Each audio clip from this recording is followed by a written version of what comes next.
మేడారం జాతర నేపథ్యం ఏంటంటే, కాకతీయ సేనలు గిరిపుత్రులను వేధిస్తుంటే కత్తిపట్టి కదనరంగంలో దూకి వీర మరణం పొందిన ఆడబిడ్డలే సమ్మక్క సారలమ్మలు. 100 ఏళ్లు దాటినా వారి త్యాగానికి జనం నీరాజనాలు పలుకుతూ దేవతలుగా పూజిస్తూ మేడారంలో జాతర చేస్తున్నారు. 1944 వరకు ఆదివాసీ గిరిజనులకే పరిమితమైన ఆ తర్వాత జన జాతరగా మారిపోయింది.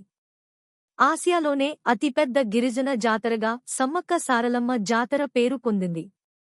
మాఘమాసంలో పౌర్ణమి రోజుల్లో ప్రతి రెండేళ్లకోసారి ఈ జాతర జరుగుతుంది. మండ మెలిగే పండుగతో మొదలుకుని వన దేవతల ఆగమనంతో అసలైన మహాజాతర ప్రారంభమవుతుంది. తెలంగాణ కుంభమేళాగా పేరొందిన వన వేడుకకు భక్తులు పెద్ద సంఖ్యలో హాజరై భక్తి భావంతో అమ్మలను దర్శించుకుని మొక్కులు చెల్లించుకుంటారు. సనాతన నిధి మా ఉచిత మొబైల్ మరియు స్మార్ట్ టీవీ అప్లికేషన్ డౌన్లోడ్ చేసుకోండి, సబ్స్క్రైబ్ చేయండి, లైక్ చేయండి, షేర్ చేయండి.